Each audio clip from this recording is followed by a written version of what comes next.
Hello hi viewers, ఎలా ఉన్నారు? నేనైతే బాగున్నానండి. మీరు కూడా బాగుండాలని ఆశిస్తున్నాను. మరొక మనీ సేవింగ్ టిప్ ఐడియాతో అయితే మీ ముందుకు వచ్చేసానండి. ఈ టిప్తో మీరు చాలా ఈజీగా 64,000 ప్లస్ దాకా అనేది సేవ్ చేయొచ్చు. అది ఎలాగా అనేది వీడియోలో చూసేద్దాం.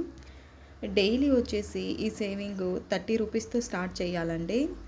అండ్ అలాగే లో ఇన్కమ్ వచ్చే వాళ్ళు కూడా ఈ సేవింగ్ని ఫాలో అవ్వచ్చు. అంటే ఇప్పుడు డైలీ అంటే బయట పని చేసి అమౌంట్ తీసుకుంటుంటారు కదా, డైలీ ఏ రోజుది ఆ రోజు వాళ్ళు కూడా 30 రూపీస్ అంటే డైలీ వాళ్ళకు కూడా కష్టం ఉండదు. సో మీకు ఎంత ఇన్కమ్ అనేది తక్కువ వచ్చినా కూడా ఈ సేవింగ్ మెథడ్ అనేది ఫాలో అవ్వచ్చండి. అలాగే ఇది ఫిక్స్డ్ అమౌంట్. అంటే ఇంకా మీరు ఈరోజు ఎంత అనుకుంటున్నారంటే ఎంతతో స్టార్ట్ చేయాలనుకుంటున్నారో ఇంకా అదే అమౌంట్ డైలీ సేవ్ చేయాలండి. అలాగే కాన్స్టెంట్ అమౌంట్ అంటే ఈరోజు 30 రూపాయలు వేయాలి, నేను రేపు 60 రూపాయలు వేయాలి, నెక్స్ట్ 90 రూపీస్ వేయాలి అన్న థాట్ ఏముండదండి. ఈరోజు ఎంత అమౌంట్ అనుకుంటున్నామో 30 రూపీస్తో అనుకుంటున్నామో సేమ్ అదే 30 రూపీస్తో డైలీ సేవ్ చేయాల్సి ఉంటుంది. 30 30 30 అలా. ఇది వచ్చేసి డైలీ సేవింగ్ మెథడ్ అండి. డైలీ సేవ్ చేయాల్సి ఉంటుంది. అలాగే డైలీ అంటే ఇంకా మనం 5 ఇయర్స్ అనుకున్న 5 ఇయర్స్ కానీ 3 ఇయర్స్ కానీ అలా డైలీ సేవ్ చేయాలి. అలాగే ఇది వచ్చేసి స్మాల్ సేవింగ్, అంటే చాలా చిన్న అమౌంటే సేవ్ అవుతుంది ఈ సేవింగ్ టిప్తో. మనమేం పెద్ద పెద్ద లక్షలు అయితే సేవ్ చేయలేమండి.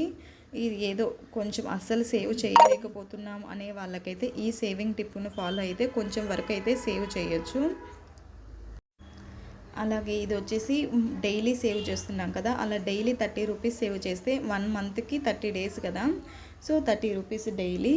అలా 30 డేస్కి 30 రూపీస్ అంటే 900 రూపీస్ అవుతుంది ఒక మంత్కి. అలా మనం 1 ఇయర్ కనుక సేవ్ చేస్తే 10,800 రూపీస్ అయితే అవుతుందండి. ఇలా కాకోకుండా మనము ఇలా సేవ్ చేసినా కూడా అదే అమౌంట్ అవుతుంది. అలాగే ఈ 900 రూపీస్ మంత్లీ సేవ్ అవుతుంది. దాన్ని మనం ఎక్కడైనా సేవింగ్ స్కీమ్లో కట్టినట్లయితే దానికి కొంచెం ఎంతో కొంత ఇంట్రెస్ట్ అయితే యాడ్ అవుతుంది. మన దగ్గర ఉంటే సేమ్ అలానే కాన్స్టెంట్గా ఉంటుంది. దానివల్ల మనం ఒక్కోసారి అవసరం వచ్చిందంటే వాడేస్తాం. అలా కాకుండా మనము రికరింగ్ డిపాజిట్ ఆర్డీలో కనుక పోస్ట్ ఆఫీస్లో వేసినట్లయితే అక్కడ 6 to 7% అనేది ఇంట్రెస్ట్ అయితే వస్తుంది ప్రతి మంత్ దానికి. సో మనము మన దగ్గర సేవ్ చేసుకుంటే ఎలా ఉన్నది అలానే ఉంటుంది. అది ఇంక్రీజ్ అవ్వదు, డిక్రీజ్ అవ్వదు. అలా కాకుండా దాన్ని ఒక ఆర్డీ కానీ ఇంకా మీకు ఏవైనా సేవింగ్ స్కీమ్స్ మంచివి తెలిసింటే కనుక దాంట్లో డిపాజిట్ కనుక చేసుకున్నట్లయితే కొంచెం ఇంట్రెస్ట్ అనేది వస్తుంది. మీరు కనుక ఇలా మంత్లీ 900 కనుక ఈ సేవింగ్ టిప్ని ఫాలో అయ్యి సేవ్ చేస్తున్నట్లయితే మీరు మంత్ ఎండ్కి 900 అవుతుంది కదా, ఆ 900ని తీసుకెళ్ళి పోస్ట్ ఆఫీస్లో కట్టినట్టయితే 7% వరకు దగ్గరగా ఇంట్రెస్ట్ అనేది వస్తుంది. సో టోటల్గా ఇలా 5 ఇయర్స్ కనుక మీరు నార్మల్గా సేవ్ చేసినట్లయితే 54,000 వరకు అవుతుంది మీరు ఇంట్లో సేవ్ చేసినట్లయితే. అదే కనుక మీరు ఇలా మంత్లీ ఆర్డీ స్కీమ్లో కనుక కట్టినట్లయితే మీకు 64,740 రూపాయలు అనేది వస్తుంది. అంటే మన ఇంట్రెస్ట్ రేటుని బట్టి వస్తుంది. ఇప్పుడు ప్రస్తుతానికైతే ఆర్డీ ఈ ఇంట్రెస్ట్ వచ్చేసి 6 to 7% దాకా ఉంది. ఇప్పుడు ప్రజెంట్ అయితే బాగుంది ఆర్డీ పర్సంటేజ్. సో ఇలా మన దగ్గర ఉన్న సేవ్ చేసామంటే సేమ్ 900 లాగానే ఉంటుంది. అలా కాకుండా ఇట్లా సేవింగ్ స్కీమ్లో కట్టినట్లయితే దానికి ఎంతో కొంత ఇంట్రెస్ట్ అనేది యాడ్ అయ్యి కొంచెం అమౌంట్ అనేది మీరు ఈ టిప్ని 30 రూపీస్తోనే చేయాల్సిన అవసరం లేదు. ఒకవేళ మీకు పాసిబిలిటీ ఉంటే 40 రూపీస్తో కూడా చేయొచ్చు.